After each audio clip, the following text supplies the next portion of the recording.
Ito ang inyong nurse ng bayan. Kaagapay ninyo sa mga natural, simple, at subok na halamang gamot mula mismo sa inyong bakuran. Ang mga madalas na ginagamit ay mga herbs, bulaklak, buto, at mga ugat. Kung interesado ka sa mga tradisyonal na paraan ng pagpapagaling, naghahanap ng natural na paraan para alagaan ang kalusugan, o gusto mong matuto ng bagong kaalaman, nandito ka sa tamang channel.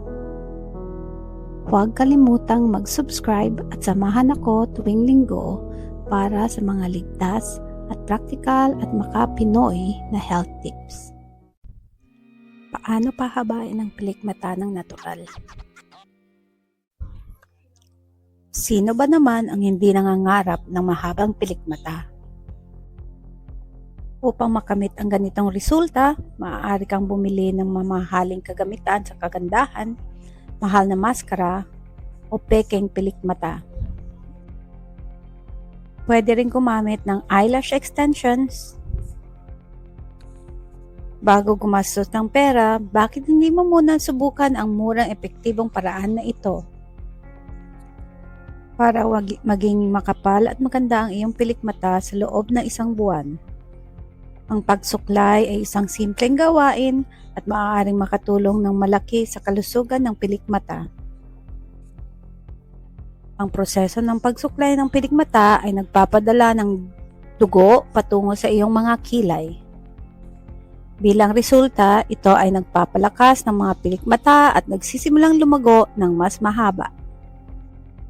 Ang pagsuklay sa pilik mata ay tatanggalin ang lahat ng dumi at alikabok na naipon sa kanila. Upang suklayin ang pilik mata, maaari kang bumili ng espesyal na suklay o gumamit ng mabusising, hinugasang brush ng mascara. Dagdagan pa ito ng ilang patak ng vitamina E sa brush, mas magiging prominent pa ang resulta. Dahan-dahang suklayin ang iyong mga pilik mata ng 5 minuto, 2 beses sa isang araw. Magsimula sa ugat ng pilik mata hanggang sa dulo. Gumamit ng natural na langis tulad ng coconut, olive, almond, argan, jojoba, castor oil, at iba pa. Binibigyan nila ang mga follicles ng iyong mga kilay ng kinakailangan nutrisyon na sa gayon ay nagpapanatili sa kanila na maging masaya at malusog. Dagdag pa riyan ang mga essential oils ay mayayaman sa mga antioxidant na mahalaga kung nais mong magkaroon ng mabilis na paglago ng pilik mata. Tignan natin kung paano mo maipaghahanda ng simple at murang pangbahay lunas para sa pilik mata. Kailangan lang ng ilang patak ng castor oil, olive oil, o kahit anong mga langis na nabanggit. Haluan ito ng isang patak ng rosemary, lavender, grapeseed, o tea tree oil.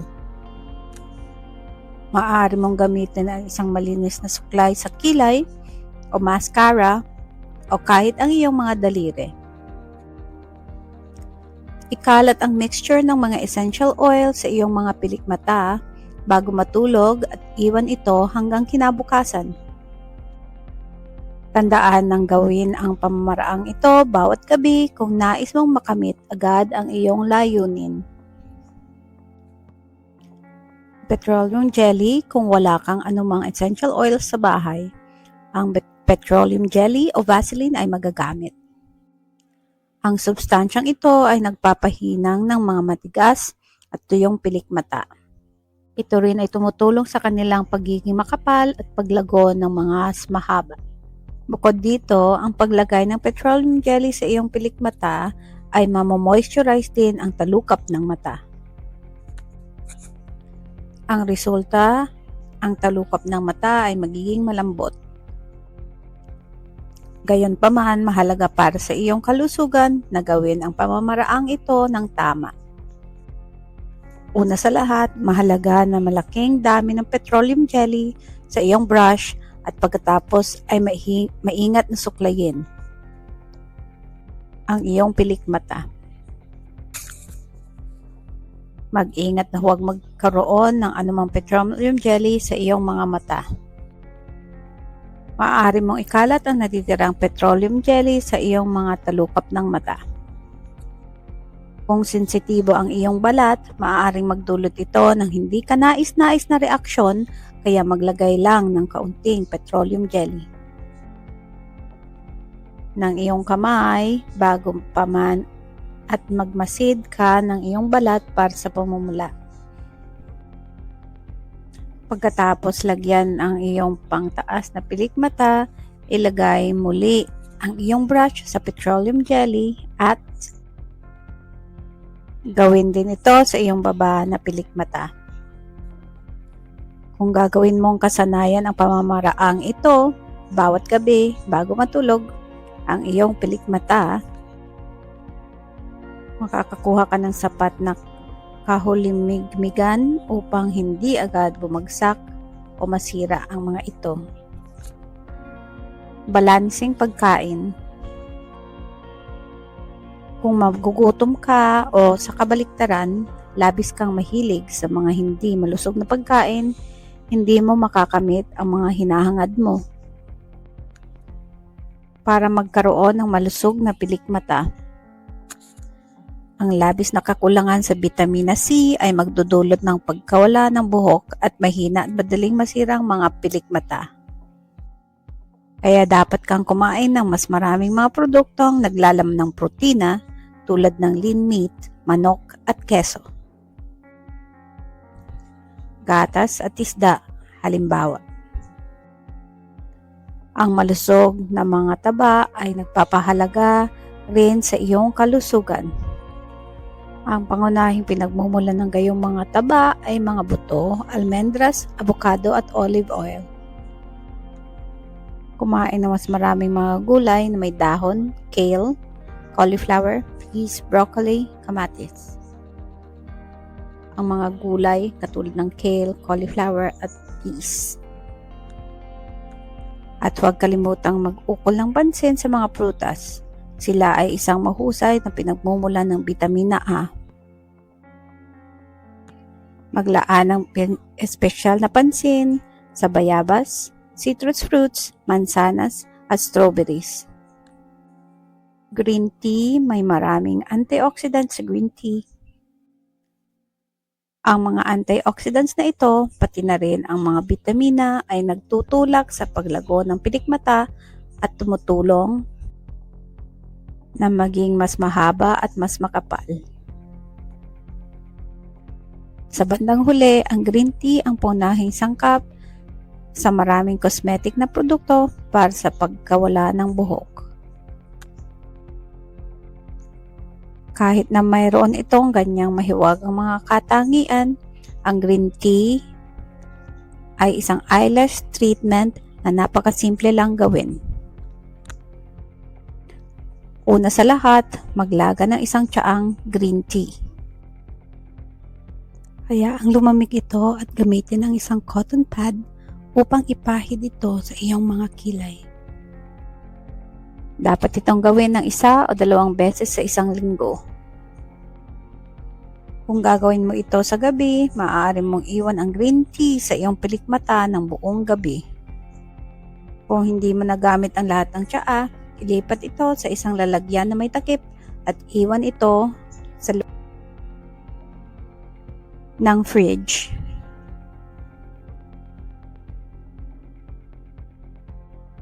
Maaari mong gamitin ito sa loob ng 3 hanggang 4 na araw. Ang katas ng aloe vera at laman ng aloe vera ay parehong mahusay para sa nutrisyon at kalusugan ng buhok. Kung mabuti ito para sa iyong buhok, magpapatibay din ito ng iyong pilikmata. Kung maghanda ng aloe vera treatment para sa iyong mga kilay, hanapin ang isang sariwang dahon ng aloe vera Kumuha ng ilang patak ng katas. Gamitan ng isang brush o ang iyong mga daliri upang ipahid ang katas na ito sa iyong pilikmata at hayaan sa buong gabi. Sa umaga, alalahanin mong hugasan ito mula sa iyong pilikmata. Kung nais mong makakuha ng mas malakas na epekto, kumuha ng isang kutsarang aloe vera juice at haluin ito sa isang kutsarang olive oil o castor oil. Ilagay ito sa iyong pilikmata gamit ang isang lumang mascara brush.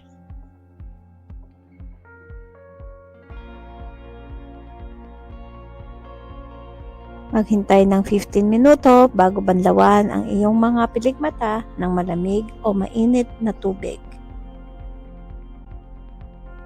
Magandang gawin ito ng 2 beses sa isang araw. Pagmasahe. Ito ay isang simple at epektibong paraan upang mapabuti ang iyong nutrisyon ng pilikmata, pati na rin ang pag-stimulate ng paglago nito. Una, maghugas muna ng kamay gamit ang tubig at sabon. Pagkatapos ay ibuhos ang ilang patak ng langis ng nyog o olive oil sa iyong daliri. Magantay ng sandali upang uminit ng konti ang langis. Pagkatapos, imasahe ang iyong mga pilikmata at takip ng mata ng 2 hanggang 5 minuto. Maging maingat at na huwag hilain at huwag masyadong madiin ang iyong pilikmata.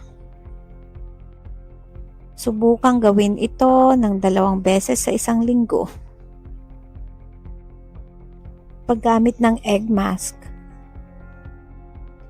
Ang puti ng itlog ay hindi lamang naglalaman ng protina, kundi pati na rin ng malaking dami ng mga mahusay na bitamina at biotin.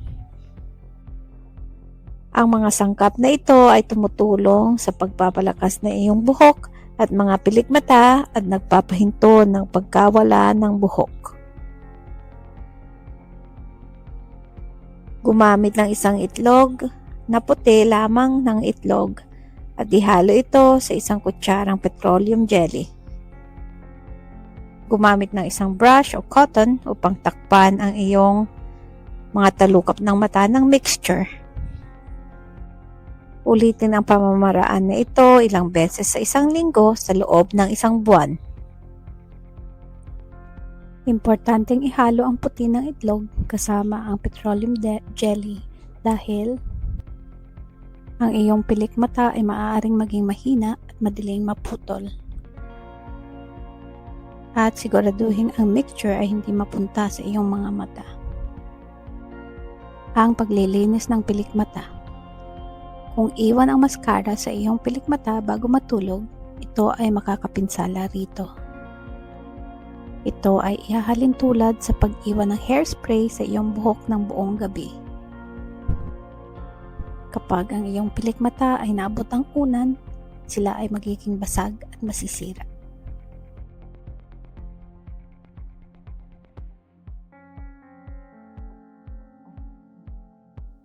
Kaya't paglaanan ng oras ang pagtanggal ng iyong makeup sa gabi.